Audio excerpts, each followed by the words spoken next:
Thank you. Well, can I, first of all, welcome all of you this evening. We're here to listen to the Science Minister, David Willetts, describe future plans for capital investment in science and research. The last few years have seen unprecedented levels of turbulence in the global economy, and against that background, David has played an important role in ensuring the stability of the science and research base, and also, against that background of turbulence, putting forward some long-term vision for its future. And so, on that basis, I would like you to join me in warmly welcoming David Willetts.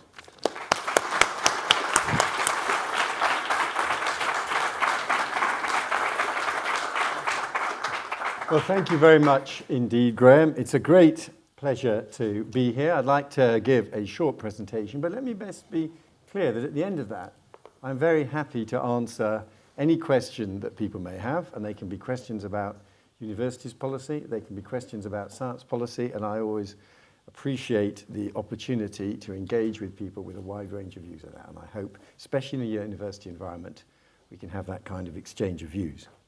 Now, what I'd like to do is, at the invitation of Graeme, who was at my right hand when a lot of the crucial decisions about science were being taken, I'd like to take you through where we are on science and science policy and science funding, and actually launch some further initiatives today. Now, here, just as the backdrop, here to set the scene are the historic figures for science spend broken down between current expenditure and capital expenditure. I should explain there is some discontinuity in the series in 2005. I'm assured by the experts that there was a trend increase, but you shouldn't attach too much weight to that step change because HEFG's funding for science capital isn't included in the figures pre-2005.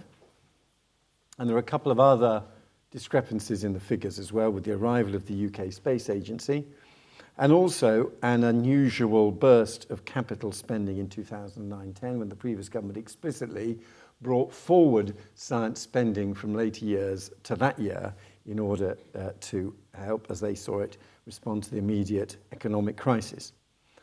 But I think you can see from this that there is a good, solid picture of maintained science spend even in tough times, and a shared commitment across different political parties to the importance of science and research. And let me also say something else about this as I start, that you can make very powerful economic arguments for the value of science and research, and I do think it contributes to the performance of our economy.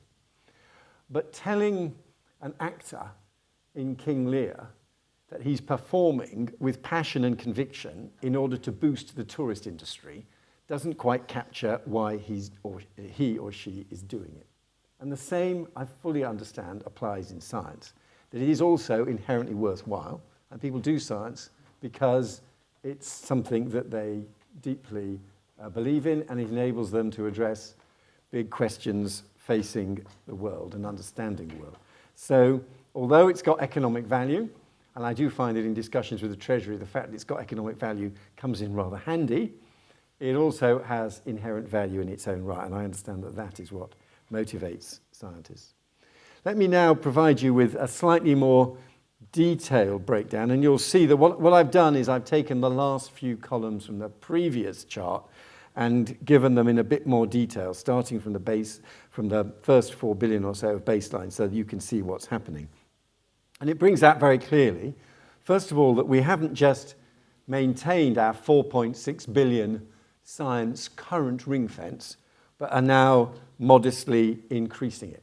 And I should explain that that ring fence, for the first time, and again, I remember the conversations with Graeme when we were constructing it in that rather fraught summer of 2010, this science ring fence, for the first time, includes all major current spending on science.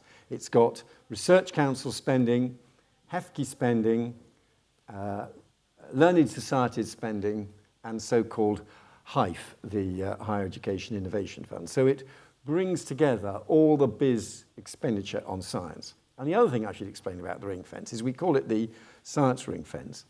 But really, it'd be better if we could use the German word Wissenschaft. It isn't just the physical sciences or the life sciences. It includes the social sciences. It includes the humanities. It is science and research across the whole range. And indeed, the balance between the different disciplines, the balance between the arts, humanities, engineering, and physical research council, or whatever, has not been radically shifted under us. So here you see the £4.6 billion commitment that we made in 2010-11, that we would maintain the science current expenditure at that level.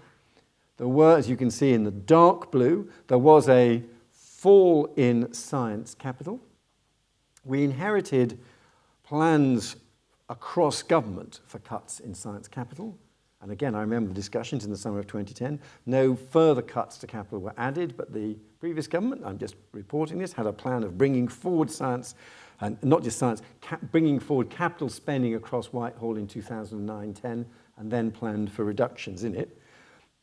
What we have been able to do, and you can see how we're well on this route now, we've been able to rebuild and add back and increase our capital budget so that it is now growing substantially, and the total spend on science, current and capital, is now approximately 5.8 billion. That's where we are heading. That's where we are in 14-15, and a tiny bit increased in 15-16. So there is a lot more to science than the funding, and I'm very aware that I'm going to talk today specifically about funding issues. There are lots of other things that make a place a great place to do science, or a frustrating place to do science, and the quality of our peer review and the openness of our system are important, but that's the financial background. Now, let me just give you a bit more detail here on what has happened on science capital, because this gets towards what I want to present as one of the key challenges for the science community.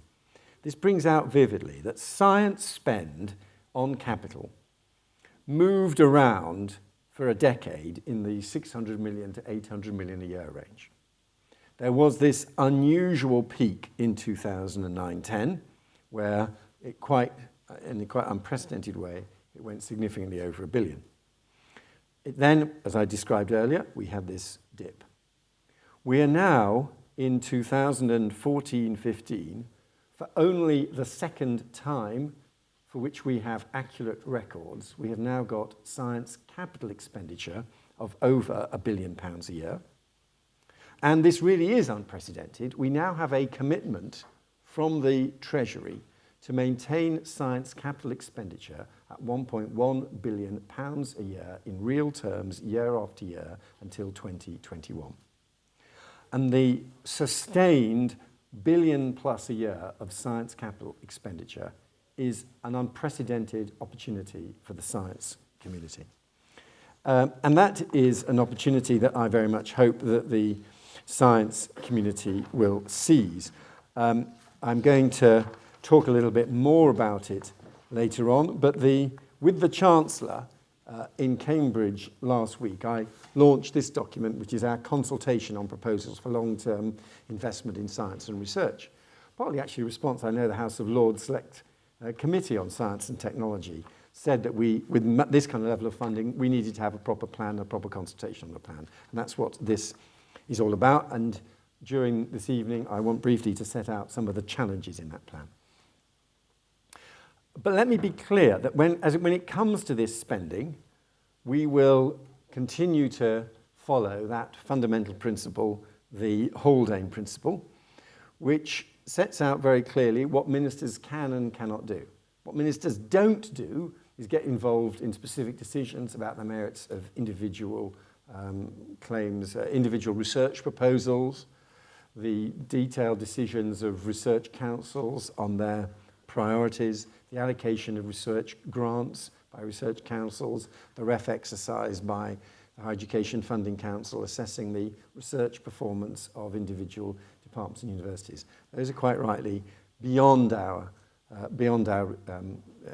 shouldn't be interfered with ministers. And one of the reasons why we have excellent science in this country is this principle is complied with rigorously, and you would be surprised the number of countries where it is not. We must never take that for granted.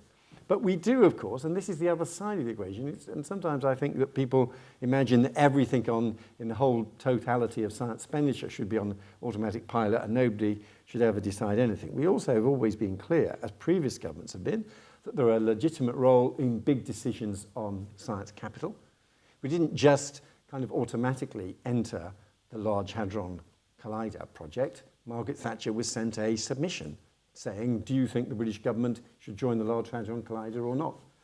The advice, incidentally, was not, because what's the economic value of it? And she scribbled on the submission, but it's very interesting, isn't it? And decided we should go in. So there are legitimate ministerial decisions on major capital projects and on the balance of funding between research councils. So, but even those decisions, which are legitimate for publicly accountable elected politicians, of course, are taken with expert advice from both within the department and external bodies, the research councils, the learned societies. When it came to allocation of the funding in the spending review of 2010 and the further review of 2013, these were the criteria that we have used. And I think they successfully capture the main judgments, but those are the judgments we made at the broad level. These are the criteria which were used when you are balancing the expenditure between different research councils, deciding how much to give to learned societies against how much to give to HEFCE, those kind of decisions, which are legitimate ministerial decisions. And what I'm able to do today is to release, I thought where better to release it than in an event hosted by Graeme Reid, release the figures that we are publishing today, the allocation of science and research funding 2015-16, which sets out the detail of how this money is going to be allocated in that year between allocating specific sums, exact sums of money, down to the last £1 million to the individual research councils, to HEFCE and others.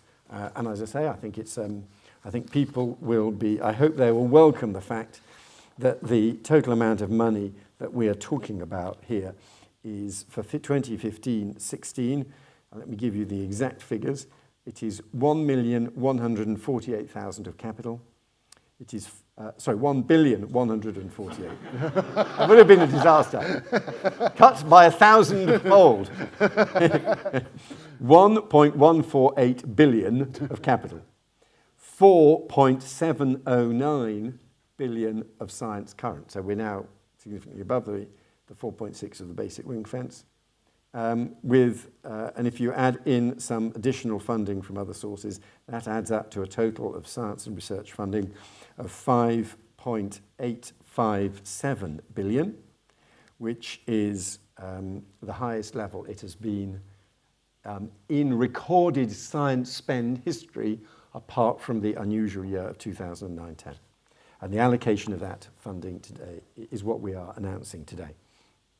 Those are the criteria we use for the decisions on the allocation of spending in these spending reviews. Separately, there is the big decisions on what should happen to long-term science capital. And these are the criteria that we propose in the consultation document that we produced last week. But so committed are we to consultation that we are including in our consultation a consultation on the criteria that we should use for the allocation of science capital. So if you think we have missed out something really important, you're perfectly entitled to chip in and put that on the table. Those are the kind of criteria, however, that we have been trying to use. And in this science capital consultation, I'd now like to focus on what I think what are clearly the two crucial decisions where we really do need to hear the views of the science community so that we can take final decisions in the run-up to the autumn statement this year. The first decision is captured very well in this table. And that is, when you've got £1.1 billion a year or so, there are broadly two kind of ways you can spend the money. One is maintaining the well-equipped, well-found lab, ensuring that science activity can carry on properly equipped and supported. That is what, and you could imagine different, that's what we call the Research Council funding and the higher education funding that could be allocated to them for those purposes. And there is, secondly, what we call indicative funding available for major projects. And that is, how much do you want to spend on the next crick? How much do you want to spend on the big, is there going to be, for example, do the physical sciences have an equivalent of the crick that they would like to bring forward? And there is an argument that when you have spending on this scale, there is also a strategic opportunity to do some big things. But the total, you can only spend 5.9 billion once. That's the total over the 5 years. And as you see, we give three different scenarios. The one scenario, which is the one where you put the bulk of the funding into the well-found lab, maintaining activity, to put it very crudely. You spend 4.2 billion of that 5.9 in scenario one on the well-found lab, and you've got 1.7 left over for big special projects. The other extreme, if you had significantly lower amounts on maintaining your basic science activity, go to the other extreme, scenario 3, you spend 1.7 billion on that, and you've got 4.1 billion left over for big strategic decisions. And again, we want to hear people's views on the balance. We've also commissioned, when I started digging into this, I was shocked to discover that we hadn't really had an assessment of the costs of maintaining these facilities for quite a few years. So we've also commissioned a firm of accountants, I think, just to go through and reach their estimate of what they think, on the basis of the capital kit that we've already got, what we do to maintain its quality and performance. But there is ultimately a strategic decision, and there is a legitimate role for ministers in all this, and we'll obviously act on advice. I need to hear your views about the range between those type of scenarios. And you then have left over between 2 and 4 billion for big things. And I'm now going to give you an a la carte menu of potential big things. The depressing news is that even if you sit in my office for an hour thinking of some nice things to do, you can spend more than 4.1 billion pounds. And these are ideas that have been put to us by the research councils, by HEFCI and others, but it's not intended to be an exhaustive list.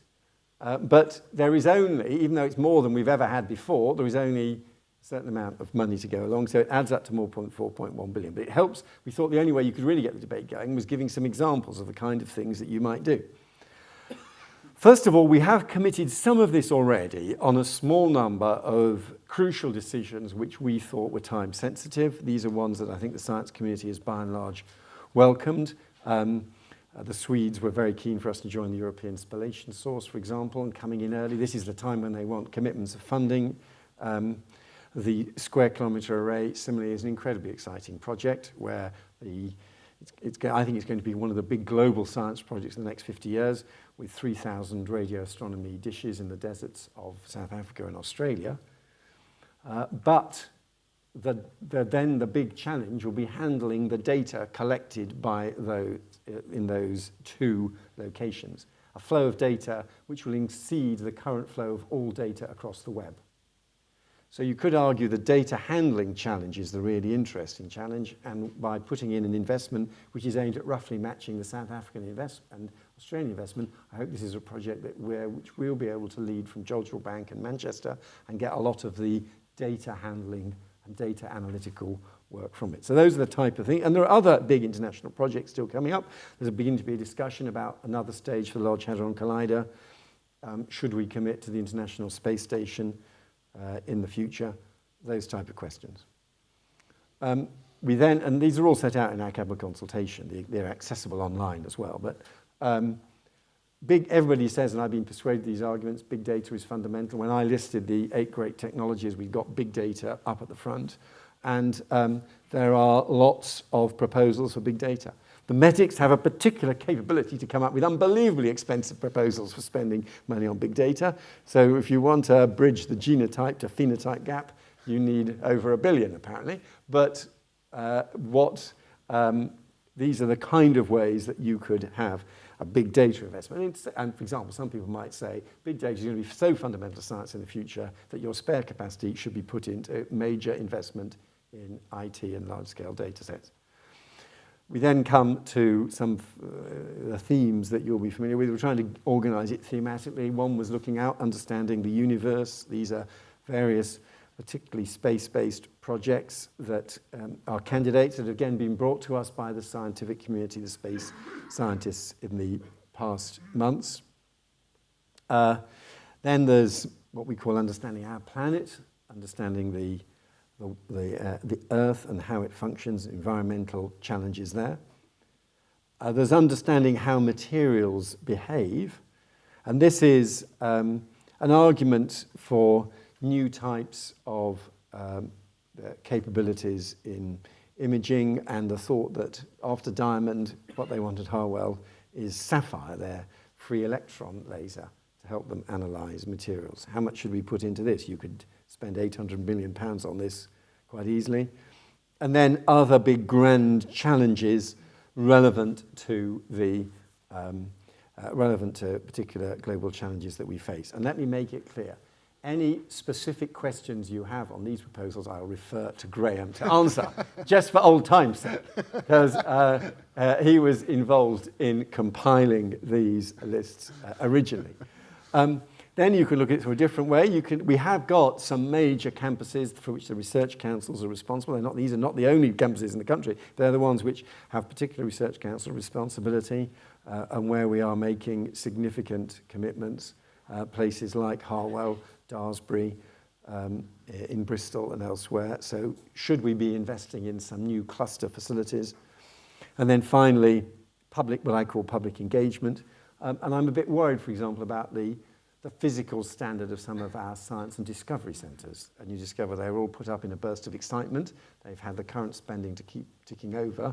They haven't had capital injections for quite a while. We could decide that a modest use of some of this capital budget was to improve the quality of the kit that is used for exciting the next generation in science. Now, as I said, the bad news is that list alone costs $5.6 billion. So that alone exceeds the 4.1, which was our most ambitious scenario, if you really hold down expenditure on the basic facilities. But as I say, I am presenting these challenges to the community, and we want to hear the community's answer on these crucial questions.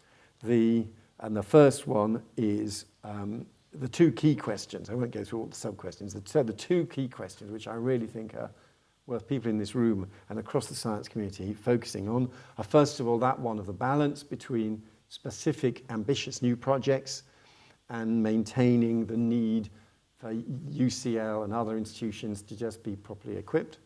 And then secondly, if there are big, as there will be some, large-scale capital projects, what should our priorities be?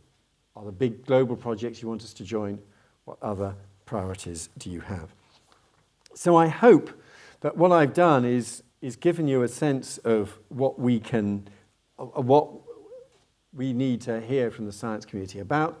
And let me go back. I hope that what you do have a sense of is that when you look at figures like that for our capital budget, when you look at those figures for resource and capital combined, when you look at those figures, that of course there's always more money that could be needed. But I think that, and I appreciate, I think the science community recognises this, I think in an age of austerity, we have been able as a government to maintain our commitment to our excellent science and research base, and with the capital opportunity in front of us, I'm even more optimistic about the prospects up to 2020. Thank you very much indeed.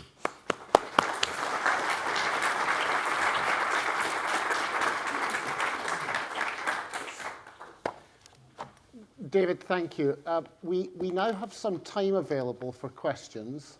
A few questions were submitted in advance, and I shall draw on these if the audience proves shy.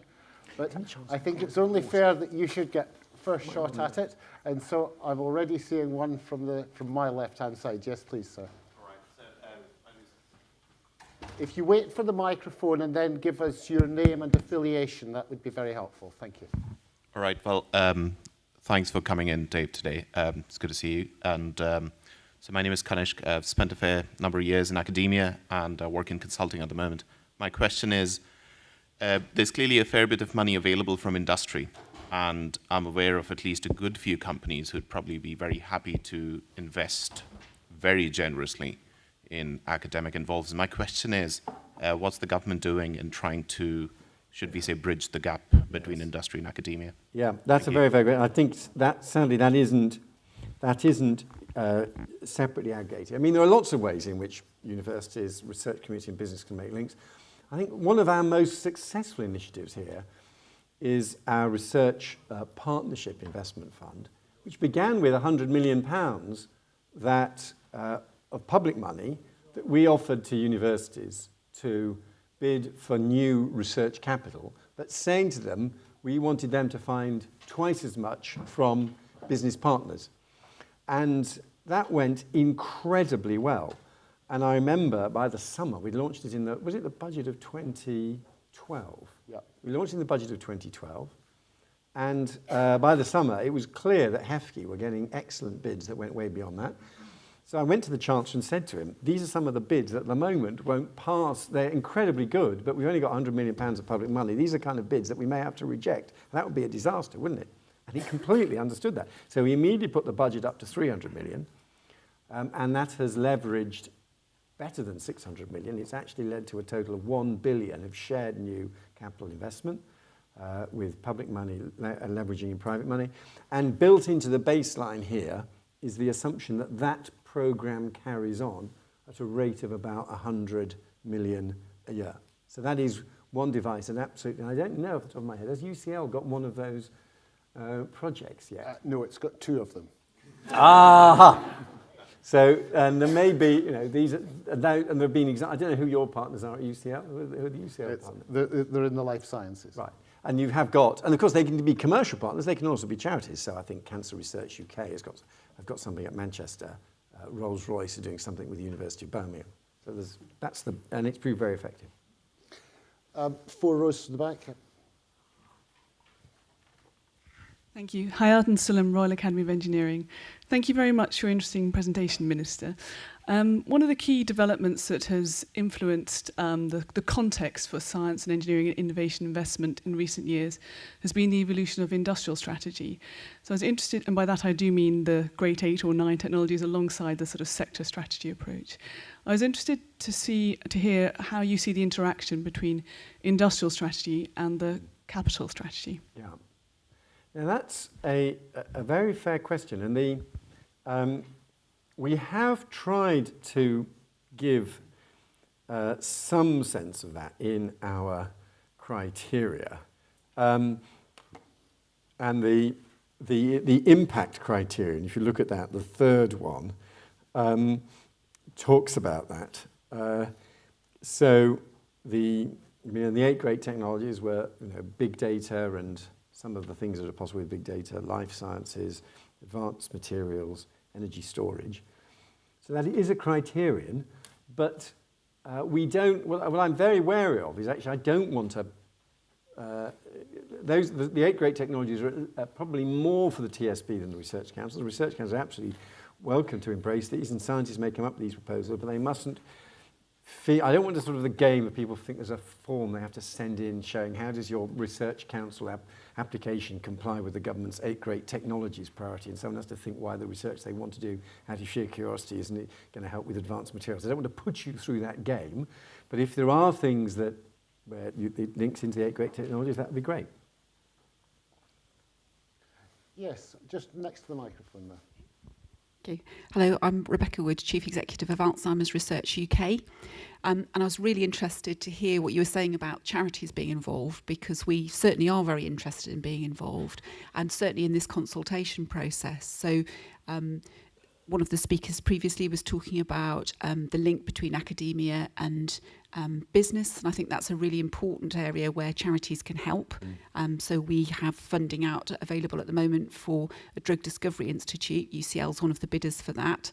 But I think the question about the balance between maintaining research funding in the background and how you then put forward big projects is a really important one. So for charities, the important thing is to know that universities are well funded and that their money comes on top of that. So the Charity Support Fund is a really important part of that. So that balance is really important to consider with charities, I think, when you're thinking about partnerships to then go on funding big projects. Yeah. Okay, but of course, that's a very fair point. And if you look at our criteria, again, the fifth one, if you look at the efficiency and leverage, we've got the leverage point in there. And I don't want to kind of construct your submission, but if you said, we're very keen to see problem X in Alzheimer's and neurodegenerative disease tackled, and if the government put 50 million into a major new neurodegenerative research facility, we would put in 50 million alongside it. That is a legitimate consideration. That's exactly where, again, as I said, I think there is a role for elected ministers. If at that point, you're kind of doubling your bang for your buck. And we want to respond to what the demand is. If there are people who care about something so much that they want to put money into it alongside us, that does have some influence there. All of these have to meet an excellence criteria. Yeah. Yes, please. Thanks. Robert Brown from the medical school here.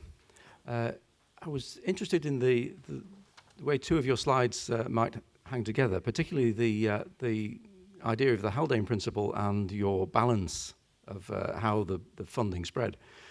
Presumably, as you move towards more and more larger projects, that implies greater political and ministerial involvement, and as you move the other way, it's less.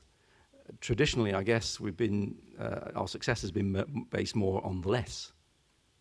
Do you mean on the balance between the two types of funding? Large funding versus going the wrong way. Exactly. Yes. So as you move right, you would expect presumably more ministerial involvement. Yeah, that is correct. But I'll just make two comments on that. First of all, ministerial involvement is not whim. In other words, it is itself informed by advice. That's why we're having this completely transparent exercise, and all the information and responses will be published. We're putting out ideas, we're inviting people to respond on how we spend the funding, including the big projects. So we're not trying to do it secretly, and it would be very hard for us, quite rightly, if there's no support for project X on the list. I'm deliberately creating a constraint. People say, hang on, you just put £100 million into X, and if you look at the response in the consultation, virtually nobody wanted it. So that's why transparency matters. But secondly, there is ultimately no government can reach the stage where even big decisions on major capital projects, it's hard to see how they could actually be taken on automatic pilot. I think what would happen is they wouldn't be taken. And in a way, the one that avoids politics is also the one that avoids strategy. And you could say, and it would be I don't want to caricature it, you could say the best thing we could do with this is put all the money into just keeping us well equipped. And nobody should take a judgment about the particular big capital project. All we want is well-equipped labs to carry on doing everything shaped by peer review. And that would be one way to go. And in a way, if you went for scenario one, you're getting quite close to that. But I would argue that is an opportunity. Then you're giving up on the Crick Institute was a political decision. I mean, Wellcome influenced it as well, but the Crick Institute was a decision by ministers in the previous government. And I haven't noticed people going around complaining it was a decision taken by ministers. So if you want some big strategic decisions, you actually do need elected ministers to take them. Yes, immediately behind the previous question. Thank you. I'm Carol Duster from UCL. You mentioned that you were carrying out an exercise to look at the recurrent costs on your existing investments. And obviously, what you're presenting here is, in a sense, a clean slate for your budget, but you must have considered sustainability of the existing science, and that doesn't appear in your criteria. Could you comment on that? Now that is the first main decision. That is this chart. That's what this is about. Maintaining your activity, maintaining the quality of your equipment, maintaining the labs with the kit and equipment they need to carry on functioning at a high standard is what these first two horizontal lines are about. That is maintaining the capital spending. It's true we haven't got current spending in this, but this is capital maintenance spend. This is just buying you the new spectroscopes or the next genetic sequencing equipment and all that kind of stuff, so that people coming from anywhere in the world come to the UK and think these are world-class labs that I'm working in. Yeah, and it is a genuine, and nobody is able to give me a figure for what that costs. Nobody is quite sure what that is, and there's some rather ambitious attempts at ratios, and we're trying to do some more rigorous work on that over the summer. Yeah. I think that it's not just, if you like, buried in those first two lines, but in your previous investments in major projects where there's some, I mean, you mentioned the issue about capitalising on the data and being able to utilise the data that's been produced. I think this is particularly an issue for big data, is that when we set up, say, something like the FAR institutes or the ADRN, there's a kind of implicit trajectory for those kind of initiatives that needs to have a home somewhere in terms of its sustainability. Where do you see that fitting in the science budget? Well, when you say implied, well, I mean, in a way, it's here, isn't it? I mean, it is. So sticking with your example of big data, these are. If you were saying you'll be able, you can argue. We've already made some big strategic decisions to invest in big data, and for that not to be a missed opportunity, we need to carry on investing on a significant scale in big data, in which case the way that decision presents itself is you argue that some of these in the category big data projects are necessary in order to get the full benefit of the decisions we've already taken. I've got two questions from the floor, but we had a number of pre-submitted questions, and I want to give them at least one shot at it. And in true question time style, I've seen these in advance, but David hasn't. Mm. So we've had two or three questions asking roughly the same thing. David, earlier in your presentation, you talked about earlier spending decisions creating lots of facilities in what you called a burst of enthusiasm. Now, is there anything that you can do to prevent this being another burst of enthusiasm and actually having the long-term character that we all want? Well, I would say that having a capital budget at 1.1 billion a year up to 2020 is pretty good for a long-term environment. And so I think that is serious. I mean, I realise there is a paradox here. And it's just the way the world turns out. The paradox is that we started in the summer of 2010, where after some rather fraught negotiations that you and I were both involved in, Graeme, after very fraught negotiations right up to the final weekend before the summer public expenditure settlement, we got a 4.6 billion ring-fenced current science capital budget, which we have stuck to through thick and thin. But on the capital side, we took a hit. And there was a deliberate decision. We'd inherited overall from the previous government. The Treasury had got plans for large reductions in capital spend. And anyway, if you really are trying to get your way through very tough times, maintaining the activity through current mattered more than rather more discretionary decisions on capital. There were subsequently I have tried, and with excellent support from the Chancellor, to rebuild the capital budget. We will go, in 2015, the position will be the other way around. There will be a guaranteed long-term science capital budget, but there isn't a current spending plan beyond 2015-16 because the coalition hasn't got spending plans beyond 2015-16. The government, formed of two different political parties working together, the different political parties are entitled to set out their views on how overall public expenditure should be shaped. So there aren't, it's not just the sort of science is being picked on, there aren't public expenditure plans in just about any department beyond 2015-16. So, but I would say you can the first decision was because of the particular exigencies of the economic situation in the summer of 2010. This is the exigencies of a government comprised of two different political parties.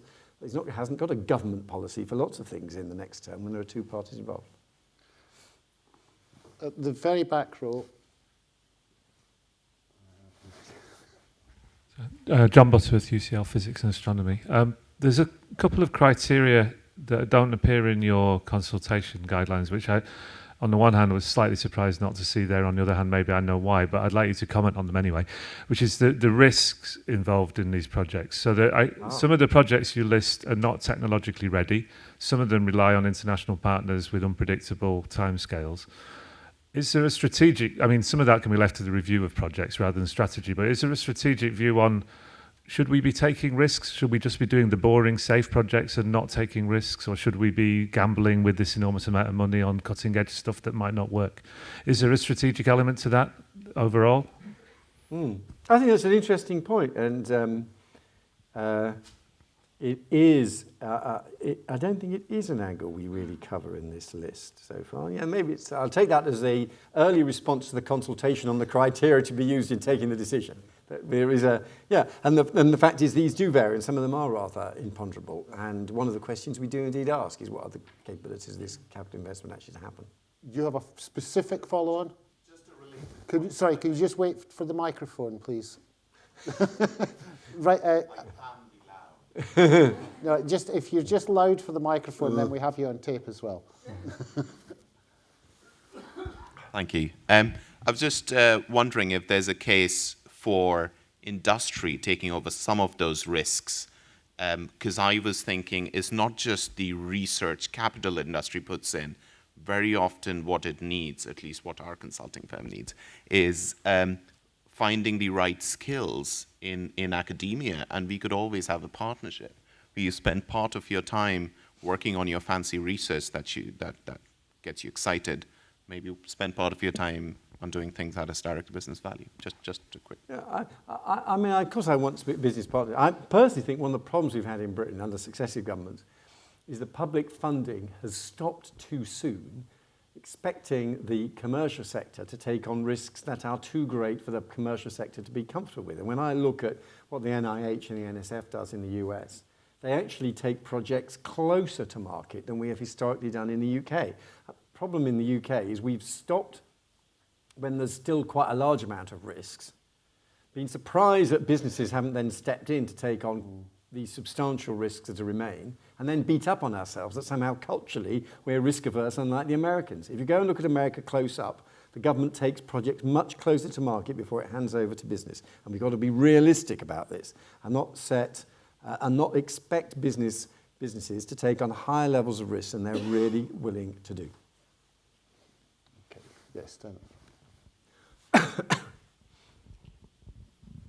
Hello, William James. I'm from Reuters. I'm a journalist. I hope you don't mind taking a question from the press. It's science related, I promise. Could you explain what role the government is taking in the proposed takeover of AstraZeneca and what your position is on such a deal taking place? Well, the government is obviously, this is a decision that involves the shareholders in AstraZeneca and two independent companies. I think we are aware that there are significant issues about the levels of R&D activity in the UK, levels of manufacturing in the UK. We need to understand exactly what having, as in Pfizer's words, having a global tax domicile in the UK would mean. So there are some, those are issues and questions that we are expecting Pfizer to address as the bid progresses. I'd like to pull us back onto Science Capital, interesting though that was. And I'm going right up to the back.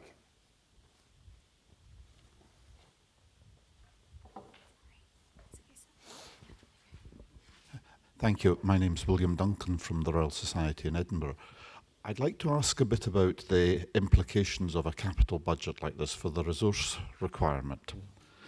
You flag this up as quite important in the affordability, but when the scientific community tries to give some feedback on the issue of priorities, how should this dimension be taken into account?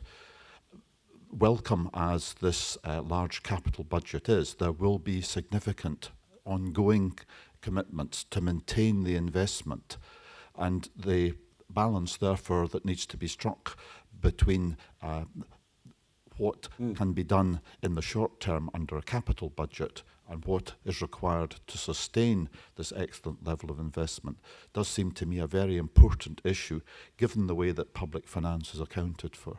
Yep. That is a very fair question, and my view is that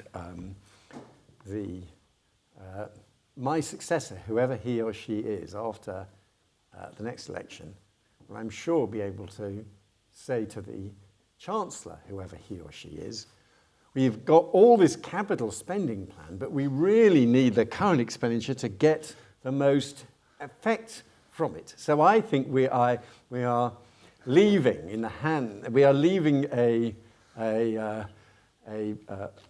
ball with a free kick pointing towards goal. And that is a decision that we're not taking today for the reasons I described earlier, but it's absolutely, that is the next logical stage of the argument. Right, so we'll take two from the same row after you had lots of exercise a moment ago, so less exercise now. Hi, I'm Stephen Curry from Imperial College, and Science is Vital. I very much applaud the commitment to long-term capital spending and to a public consultation exercise, which I'm sure the scientific community and the charitable sector will engage with enthusiastically. But I wonder, is there much consideration given to involving the general public more in the consultation? Because I did have a quick look at the questionnaire, and the questions do come across as quite formidable. You'd have to sit down and think about it quite hard. And while I'm not advocating an X Factor style popularity contest, I just wonder whether, you know, in a democracy, whether some view is given to maybe making a more user-friendly front end that would allow input from the man and woman in the street. Yeah. I mean, that is a fair challenge, and we do try in the pamphlet to offer some kind of descriptions that begin by bring that rather dry list of tables and projects to life. But I think that is a fair criticism, and I hope in the weeks ahead we are able to get some meetings. I'd love, you can imagine a kind of Sunday Times series of graphics, you know, because they're very good at sort of those type of populist explanations of science. This is what sapphire could do, or this is what genotype to phenotype means, and some of the candidates. I agree, that's a very good point. I mean, just a thought, Stephen, there's nothing to stop professional institutions or academies or other organisations interpreting the consultation and then taking them to wider audiences. Yeah. Very good point, yes, and you can take it out to your own members. I'm just going to come a little bit across the line and then down. Thank you. I'm Angela Kingman from Imperial College as well. Going back to your question number one on the balance issue and the three scenarios that you present, is it necessary to have one scenario throughout the whole term? Or would it make sense at any point to have a scenario one for fixed for some of that term and then move to a different scenario? Yeah, I think, well, certainly we say in the text, and again, I didn't bring that, but you certainly, and one would expect a contingency reserve in all this. We're not intending to spend down to the last 10 million out to 2020, you know, in our first round of decisions this autumn. So yes, you have to have, it's quite balanced. On one hand, people say they like long-term commitments and to know where they are. On the other hand, the world changes and new things happen. So yeah, we would need a reserve, which would include the capacity to shift it either into more stuff for the basic labs or more stuff for new projects. Okay, right. So down at the front and then over to Barnett Sharp. Hi, David. Just to say thank you very much for your talk. I'm Cher Thornhill.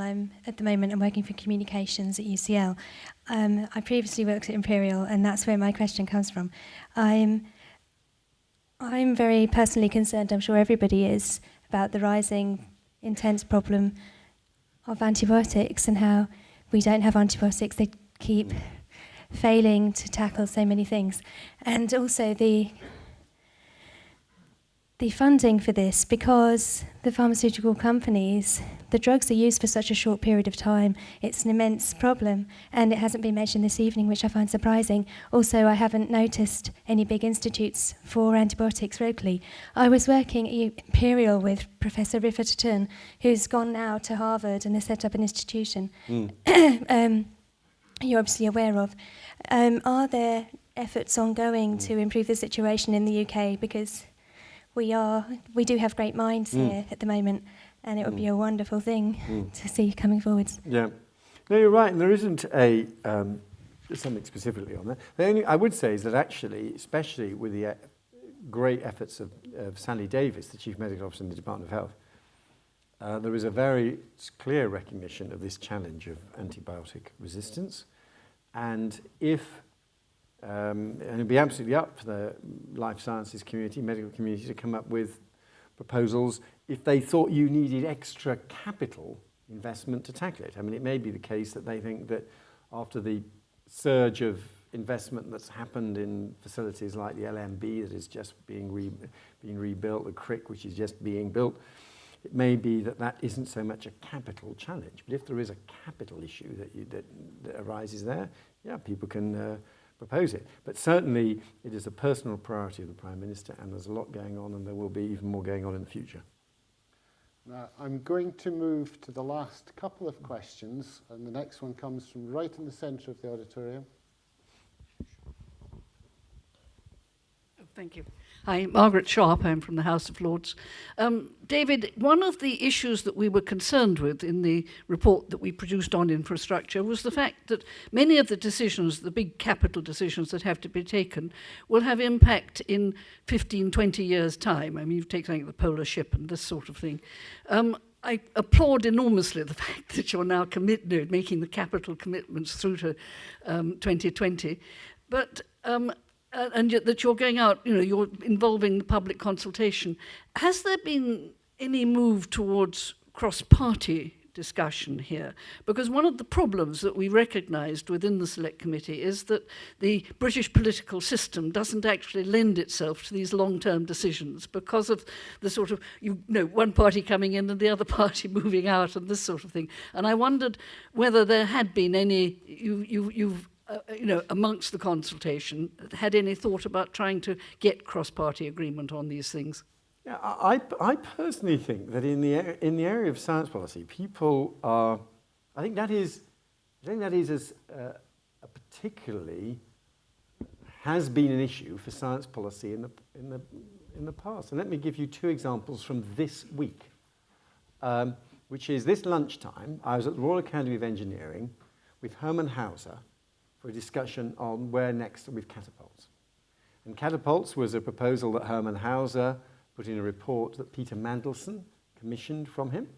Now, my party, in parallel, George Osborne and I commissioned James Dyson when we were in opposition to do a report, and James, like Herman, put forward something based roughly on Fraunhofer Institutes. But we were very happy. Vince and I have asked Herman Hauser to do a review of where we've got to so far in catapults and where we go next. And he was the guy who was commissioned by Peter Mandelson. And then yesterday, I was at Inmarsat launching our response to the space policy proposals from the industry and also launching our space security policy. And the structure I work with, the Space Leadership Council, which I co-chair with Andy Green, that was set up by Paul Drayson, and he commissioned a report that was published in February 2010 about how you could strengthen Britain's research efforts.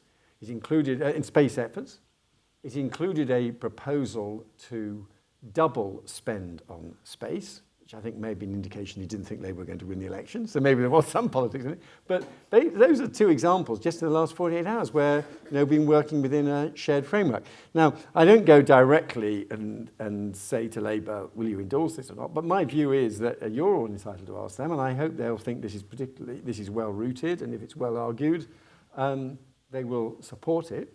And equally, we are a democracy. If people vote for a change, they're entitled to have a change. They can't. We're not a technocracy where everything just carries on and You know, one of the great complaints to some of the anarchists is you vote to change and nothing changes. You are allowed to vote for things to be different. But I hope in areas like this, there's quite a strong public support for not tearing this up and starting again. But a Labour minister would, if there were a Labour minister after election, in those circumstances, a Labour minister would have the right, I suppose, to tear this up and start again. I think it'd be a pity if they get elected, and I hope they wouldn't do that. Now, we're close to the end. I see one question only, so that makes you the last one, sir. Hello, I'm a professor here, but also a strategic data advisor to the Economic and Social Research Council. And the question's just really about unintended but welcome consequences. So the government's done a lot about big data, and it's done a lot about open data, and of course it's a custodian of many data sources itself. And opening up the open data agenda brings the consequence, of course, people then want data that are efficient, effective, safe to use, and that brings further demands for research and resource. The question I'd like to ask is really a sort of a biz question, and that's really, you know, is there any other thinking moving beyond capital budgets to thinking about the way that business might be encouraged to contribute to our spatial data, our data infrastructures, so that we can get a joined up picture of energy efficiency, fuel poverty, you know, sort of, you know, unlocking a lot of the big data which are collected about us within the private sector, but where, of course, government doesn't have the whip hand in saying you must make this available, but perhaps offering, I don't know, tax breaks or other incentives to make that sort of thing happen. Yeah, I mean, that is a very interesting point. And we have got here, the reason I moved to this slide, if you look at some of the items like 1.7, 1.8, 1.9, we are envisaging further public investment in the data sets for the social sciences. I'm very pleased we're able to go ahead with the 2012 birth cohort study. We're envisaging more support in linking administrative data.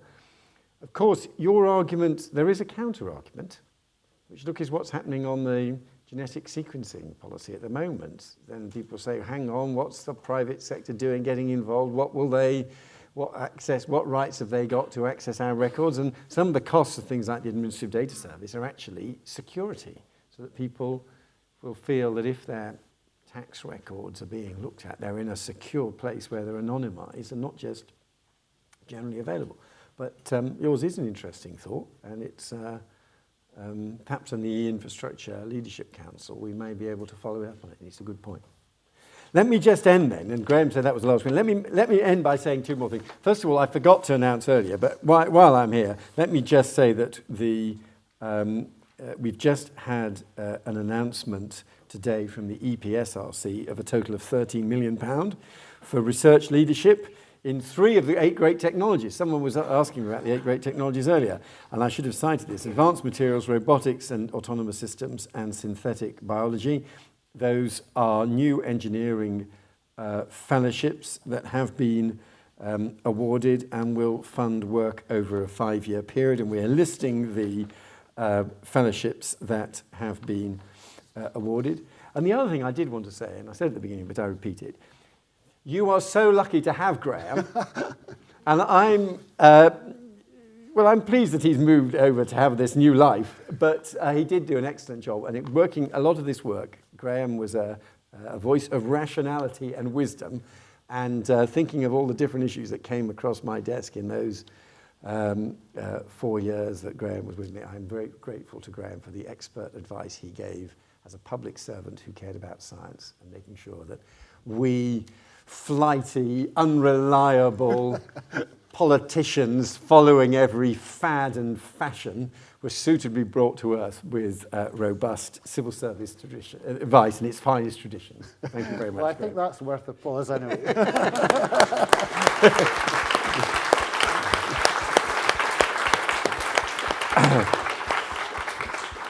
Now, if I could say 3 things. I mean, first of all, this is my first time at the front of a lecture theatre in my 4th week of a career as an academic. And it's actually a singular pleasure that my first outing should be with someone that I enjoyed working with a great deal. Secondly, I think David has fired a starting gun tonight. It's now up to us, individually, through our institutions and through the professional bodies that we all participate in, to make sure that we make a strong and well-argued contribution to the consultation. There's only, these guys can only do one side of it. It's up to us to do the other. So we've got the time to do it, so let's get on. Thirdly, if you leave by the way that you entered, you'll find a free glass of wine. Thank you. Thank you. Thank you very much. Very good. Brilliant.